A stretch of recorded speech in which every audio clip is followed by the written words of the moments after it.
અમદાવાદના Vejalpur police station હદના Juhapura વિસ્તારમાં મોડી રાત્રે સુફિયાના નામના યુવકની 5 વર્ષ જૂની અદાવતના કારણે 5 થી 6 હુમલાખોરોએ ચાકુ વડે હત્યા કરી હતી। લોહીલુહાણ હાલતમાં તાત્કાલિક હોસ્પિટલ ખાતે ખસેડ્યા। કહી શકાય કે સુફિયાનને તબીબોએ મૃત જાહેર કર્યો હતો। ઘટનાની જાણ થતાં વેજલપુર પોલીસે ઘટનાસ્થળે પહોંચીને કાયદેસરની કાર્યવાહી શરૂ કરી છે।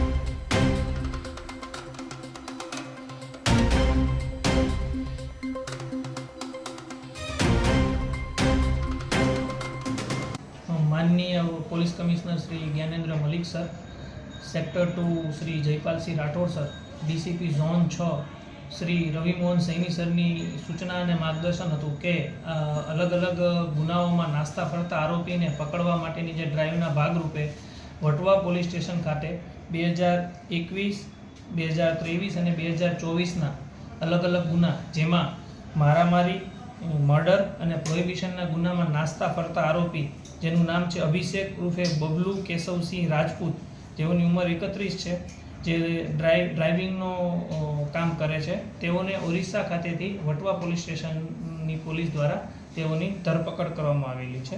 આ જે આરોપી છે તેના વિરુદ્ધ આ પૂર્વ કુલ અલગ અલગ 12 જેટલા ગુનાઓ નોંધાયેલા છે અને તેમાં જોઈએ તો વટવાના 3 ગુના 2021થી અલગ અલગ 3 ગુનામાં તે વોન્ટેડ હતા, તેને ધરપકડ કરવામાં આવી છે।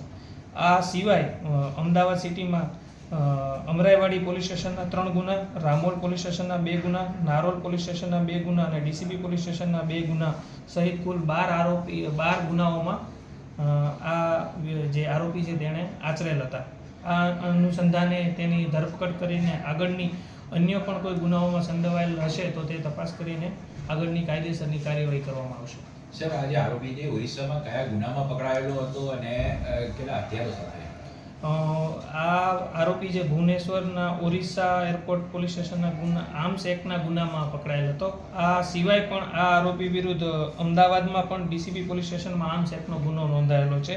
તે સિવાય મર્ડર, મારામારી અને રાયોટિંગ અને પ્રોહિબિશનના ગુના પણ આ આરોપી વિરુદ્ધ અલગ અલગ પોલીસ સ્ટેશનમાં નોંધાયેલ છે। સાહેબ, અહીંયા કેટલા વર્ષથી રહેતો હતો અને ખાસ કરીને તેના જે માનસિકતાની વાત કરીએ તો કયા પ્રકારની માનસિકતા હતી?